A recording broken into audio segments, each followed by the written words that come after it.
this yarn to put away, our new yarn purchases, and we're going to be organizing our house stash a little bit, getting this all sorted into where it needs to go.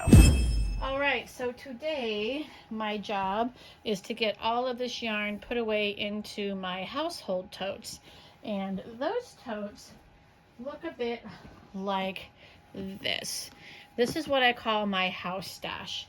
Now, I'm not going to pretend that this is all the yarn I have, which are in my house totes.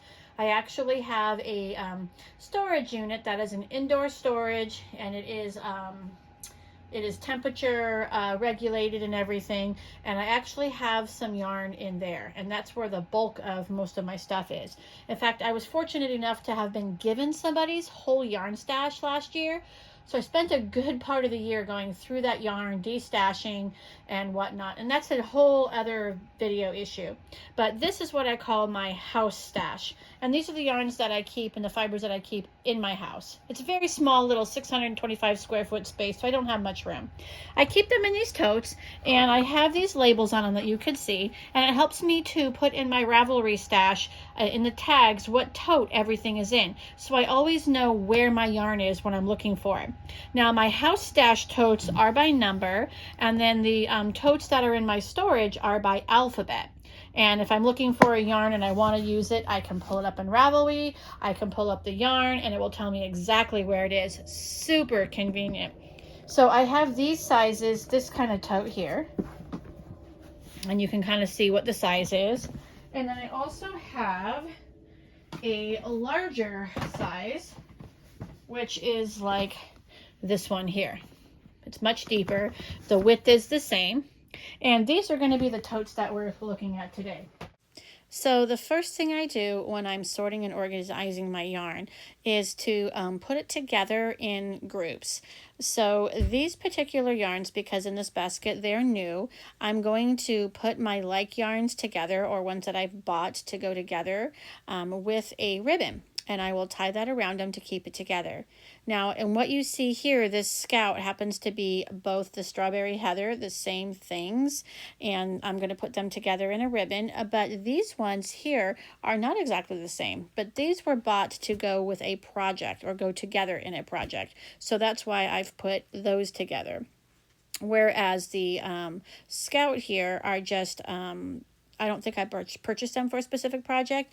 They're just the same lot number and the same yarn. So whatever I'm going to do in the future, I want them to stay together. So those are going to go there. And then I'm going to pull out a sample here of a kitted project, so to speak. These three are not the same colors, but I've put them together because this is all going to go in a shawl. So I do have it in my Ravelry queue together to go as a shawl, so I've tied them together. It'll be easier to find. So now I'm going to take out the new yarn, and I am going to put it in its little piles in preparation for tying them together. Now I know that's an extra step, and a lot of people may, be questioning why I do that. It's just easier for me. Now this one here, I actually bought, I have another one, and it happens to be the same lot number. So I'm going to set this one aside. And when I pull up my Ravelry here, I'm going to find out what tote I stored the other one in, and it's going to be so easy to be able to find it. So instead of having to dig through my stash, because it's all in my Ravelry, I go to my Ravelry page, look in my Ravelry stash, type in that yarn, and it's going to tell me exactly what tote I've stored the second skein of yarn in. So I'm typing it in here, and there's the yarn. And when I tap on it and scroll, it's going to tell me I've put it into tote 3. So I can very easily just go to my stack over there, and I'm going to pull out tote 3 under Jasper's supervision back there. There's tote 3. And I'm going to be able to open it up and pull out the yarn. There it is. Oh, lucky it was right on top. That was not staged, I promise. So there they are, my two yarn stash pieces there, and they're going to go together. Jasper's very interested in what's going on. So here I have a few more that I'd put in there that I did not put together when I got them. And here's some more new ones I just received. These are single skeins, and single skeins I'm going to be putting separately in their own bin for when you have those single stash items. And this is also an item I have in another bin. I bought a second one. Again, I was fortunate enough to find it in the same lot number. And that's another benefit of Ravelry. When I was at the yarn store, I was able to pull up my Ravelry at the yarn store, look at my stash. And I do have the lot number in my stash. You can see the die lot there listed. And I was able to find the same lot number. I didn't even have to go home and hunt it down and search for it. It was right there in my Ravelry stash. So convenient. And here I see that this particular one is stored in tote 10. So there it is. Pull it right out of tote 10. Look how easy it is to find a skein of yarn, or a donut of yarn in this case, when you have it organized in this way. It didn't take me but just a few minutes. Oh, did we disturb you, Jasper? Gonna go land the pillow now. All right, so all of this is ready to be tied together. So I'm just gonna cut that open and put all of this in its little bundles. Now, originally, I sort of had these kind of sorted in some sort of order, but as I've added to the stash over time, the sorting has kind of gotten a little convoluted. So what we're going to do today is we're going to take everything out of the totes, sort of sort them into individual piles by, I think I want to put them by weight, and then we're going to re-put them back into the totes. So that's going to be the next step here, is to go ahead and add these. Now, the singles, I think I'm going to go ahead and put separately into their own. So we're going to go ahead and speed this up a bit as I'm sorting. I'm going to start putting these into their piles and getting them all arranged. So I started with the ones that were new, and now I'm going into some of the bins. And a few of them I kind of had to sort of figure out what they were. So I kind of put them aside and I had to read the label. Some of them weren't marked like a 4 or a 3 or a 2. So I had to either go to my Ravelry and look it up, or figure it out by the label, the stitches. And there's a single there, but I intend to get a double, so I'm not going to put that in my singles box. Looks like I haven't figured out yet. That's the stack. I'm not really sure, that I have to look up. And so far, mostly the DK is the biggest pile, but that won't last long. Well, that's some pretty yarn. So I've already looked it up and figured out what belongs where in the unknown pile. We're just moving right along.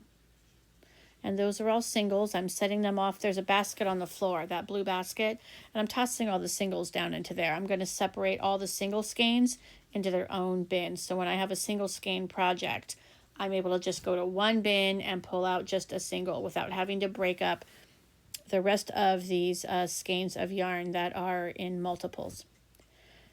And this bin is all Malabrigo, and I believe it's all worsted weight. So I'm going to need to start looking up some projects to do with some of that worsted weight. Malabrigo is just lovely to knit with. And here I had these skeins here I ran out of yarn, of ribbon for.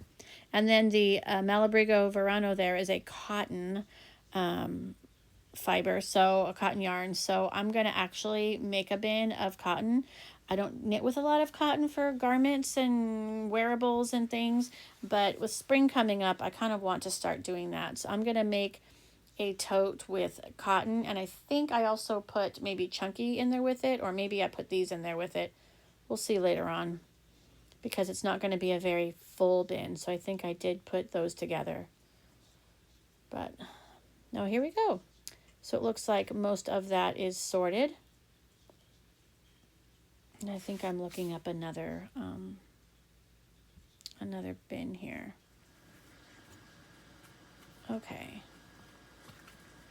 So I found out that those were Aran weight.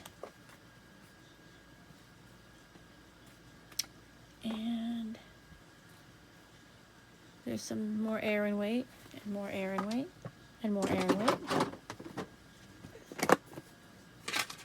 Now this bin I started to sort out. This is my sock and fingering yarn, and realized that the fingering and sock yarn was already all together. And it's surprising that I have a tote of that because I'm not quite yet knitting with fingering and sock weight, but I have a whole tote of it. So go figure that. Oh, I can't wait to use that camper. Kelbourne Woolens camper is a fingering weight. I suspect I'm going to enjoy it because I enjoy the Scout. And it's the same yarn, just it's a smaller diameter. All right, what have we got next? Okay, so it looks like I'm done sorting, and here we have the sport weight. This is my pile of DK. All of this here is my worsted weight, and then, which is mostly, believe it or not, Malabrigo. And then we have the Aran weight. And somewhere I have a few chunkies. And then here we have cotton, and then these are my like mohair and my kids like alpaca, the Surrey alpaca. And then this basket here are all my singles. I think my chunky might be in there actually. So those are all single skeins. And they can be used for, you know, single skein projects, obviously. And there you go. That is my stash that I keep in the house. Okay, so now it's time to start putting them in the bins. We'll speed this up a little bit. And I'm going to put, obviously, the larger piles are going to go into the larger totes. So this was the worsted weight. And it's actually going to fit, barely fit in here. And then I'm going to have to put a few skeins into another tote. Quite a bit of worsted, huh? Yes, Jasper, we hear you. So I have a few left over. That's tote number 3. And we're going to pull up the next one, which is going to actually be a smaller tote. Tote number 5, and it's going to hold my overflow worsted, which is just that little bit right there. And then we're going to put in the Aran weight as well. I have quite a little bit of that. And that's an alpaca blend, which I haven't tried yet. So I'm hoping it's not going to bother my skin. But I do need to make a project with it so I can find out. I'm trying to decide whether to keep the overflow worsted in there, and I did decide to do that since there's not that much overflow. And then we are going to go with the DK next, and that's going to be in tote number 1. And we'll get all that sort of packed in there. Believe it or not, all of my DK did fit inside this one tote. Just getting it all situated. And there we go. There was tote number 1, and that is the DK tote. So next we are going to use this tote number 10, and we're going to put the sport weight in there. And I think we're going to put the cotton in there as well. I don't have as much cotton. That's pretty much all I have for wearables. I do want to get some more, you know, cotton for some, you know, summer things. But I'm still kind of getting comfortable with using cotton. It's kind of just harder on my hands, but, and I'm going to put the Surrey and the mohair in there as well. So there you go. I don't have as much of any of those, and there's obviously room to grow if I need to into that tote.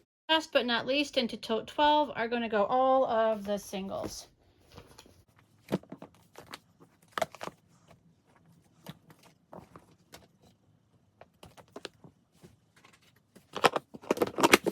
Is all the home yarn.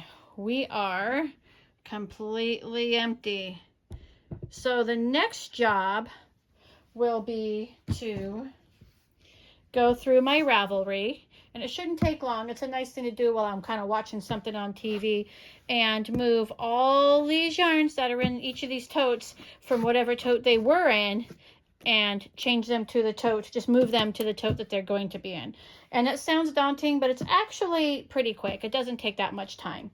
because most of my totes are already in Ravelry. All I'm doing is just hitting the yarn, clicking on edit, moving, and then scrolling down to what tote I'm moving it to. So once that is done, then all the totes will be done, and then they'll go back into their spot on the top shelf of my closet. So I wanted to show you how easy it is to move things on Ravelry. I just went into my stash and I typed in vintage, and then I will search it. And you'll see here, I'm looking actually for this. It's a single skein, so I'm going to move it to my single skein, and I see it right there. So I'm just going to hit it. It's going to say move this yarn, so I'm going to move this yarn. It was in tote 10, and I am going to be moving it into tote 12. So I'm just going to change it to tote 12 there, and then save my changes. All done. Super simple. Okay, all the yarn is reorganized into these 3 little towers that sit in my closet. And I actually had destashed a couple weeks ago, so I ended up with 1 and 2 empty totes that just has some cross stitch fabric in it I need to remove, which is great because I can either get more yarn or I can just move some of my other stash from my storage into here and then use that up, which is really the smarter choice. So here you can see they're labeled. I can easily find what I need through my Ravelry page. All my totes are right here.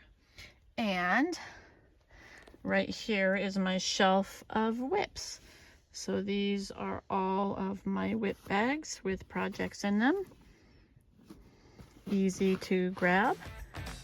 And there's the new yarn, or the yarn for new projects.